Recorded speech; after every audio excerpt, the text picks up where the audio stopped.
a lie detector test would be just, I would be fine with that. I got nightmares in my head, I fear thoughts build up until I can't hear. My mind fills up into a creature, and it haunts me somewhere much deeper.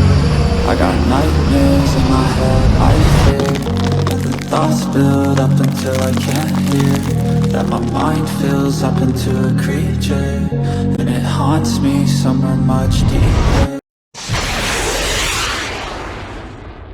Hello and welcome to my third video today from True Crime Rocket Science. The first two were demonetized, so here we go.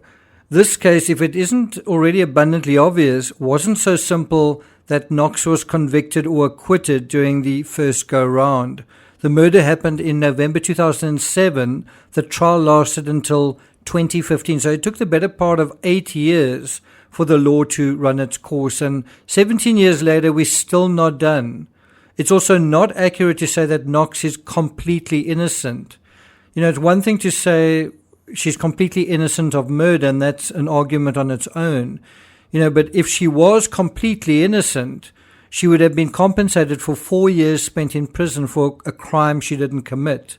She would be due for that compensation. And Knox, unlike her co-accused, was also found guilty of slander, and that aspect is being re-examined now. As the law currently stands in Italy, and as I understand it, Knox is still technically guilty of slandering Patrick Lumumba, a crime that carries a 3-year sentence.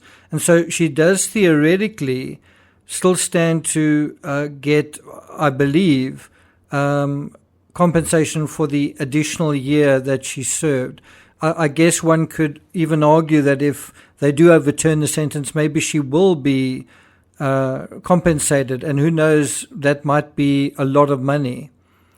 Now, when we look at Knox's 4-page letter in context and also in comparison to her other statements, the overall impression, I think, changes. Does it change for the better or for the worse?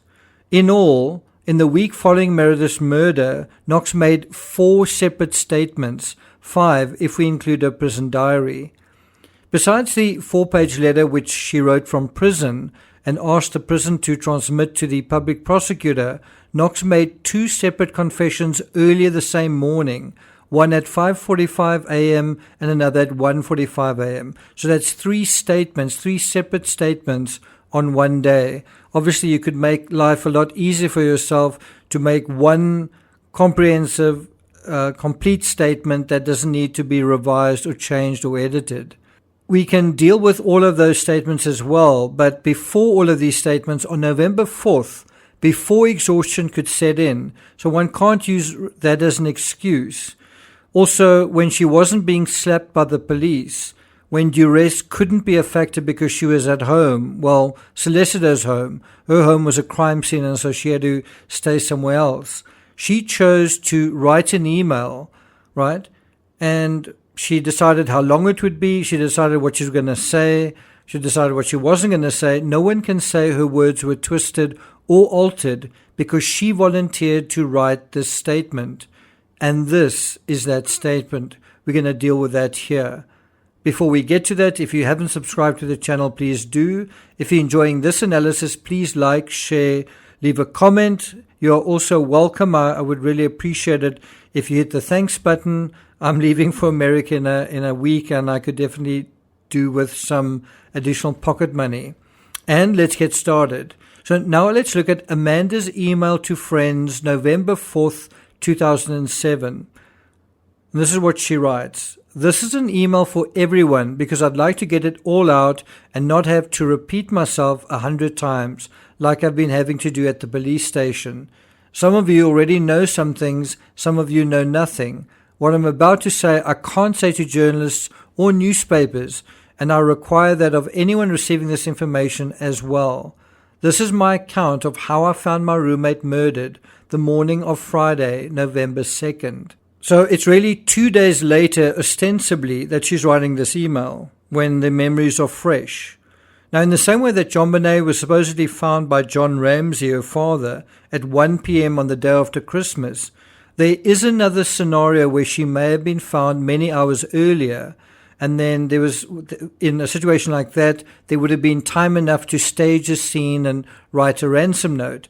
In the same way, though Knox says she found her roommate the next morning, there is evidence of both staging and cleaning up of the bloody shoe prints, the shoe prints going from Meredith's door to the front door, and as well as blood in the bathroom.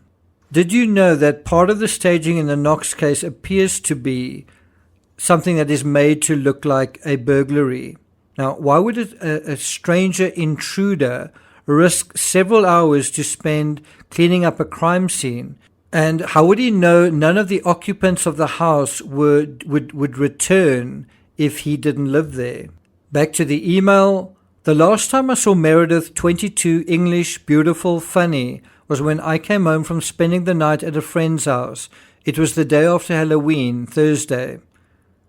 The Halloween party is relevant. Knox, as an American, thought of Halloween as a big deal, but her boyfriend, an Italian, and other Italians were less enthusiastic. Knox wasn't invited to join Meredith or her group of British friends, a snub that immediately preceded her murder. Imagine this. Knox and Meredith both dress up for Halloween, but neither of them go out together. Neither of them celebrate it together. What's going on? And why is it that we've got to figure this out? Does Knox actually ever volunteer this? And this seems to indicate the two were not only not friends at the time of Halloween, but actually not happy with one another. Knox goes on to write, I got home and she was still asleep, but after I'd taken a shower and was fumbling around the kitchen, she emerged from her room with the blood of her costume still dripping down her chin. She had like a vampire costume. These are Knox's own words. She writes, blood dripping from her chin. Meredith's killer would have seen precisely that, because that is where the killer killed Meredith, with a knife below her chin. Knox goes on to write, we talked for a while in the kitchen, how the night went, what our plans were for the day, nothing out of the ordinary. Well, there was quite a lot out of the ordinary. All four of the residents below, including Meredith's boyfriend, had left for the long holiday weekend. Filomena Romanelli and Laura Mazzetti, the housemates of Meredith and Amanda Knox, they were both away as well for the same reason. Halloween, well, that was unusual too, as was getting snubbed by Meredith. Knox had also been snubbed by her boss Patrick, who told her she wasn't needed at work. According to some sources, Patrick wasn't very happy with Knox in terms of her work ethic at the restaurant and also apparently flirting with customers. It's also possible, though we don't know this for a fact, that Raffaele may have snubbed Knox as well because she wanted to go out and he was working on his master's. Knox goes on to write, then she went to take a shower and I began to start eating a little while I waited for my friend, Raffaele, at whose house I stayed over, to arrive at my house. He came right after I started eating and he made himself some pasta. It's quite interesting that he apparently makes himself a meal, which one would imagine he's touching some of the cutlery. Knox places herself and Celestino in the kitchen. It was later argued that a knife was found at Celestino's apartment with Meredith's DNA, but Meredith had never been to Celestino's apartment. As we were eating together, Meredith came out of the shower and grabbed some laundry or put some laundry in, one or the other, and returned into her room after saying hi to Raphael. Now, what's quite interesting is she does the same thing in her 4-page letter. She won't commit to grabbing laundry or putting laundry in. She's kind of says, well, something happened with regard to laundry.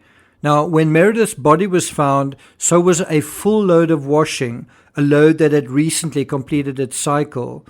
According to some sources, Filomena Romanelli testified that the washing machine was warm when she arrived on the scene around 1 p.m. She also identified most of the content as Meredith's clothes. The longest program of that washing machine runs 150 minutes. Do you see how the case isn't quite as simple as it seems? And in the next analysis, we'll deal a little bit with how we shouldn't oversimplify this case. In any event, that is part 1 of the analysis of the email. If you'd like me to continue, let me know in the comments. Thank you for listening, and I'll see you guys next time.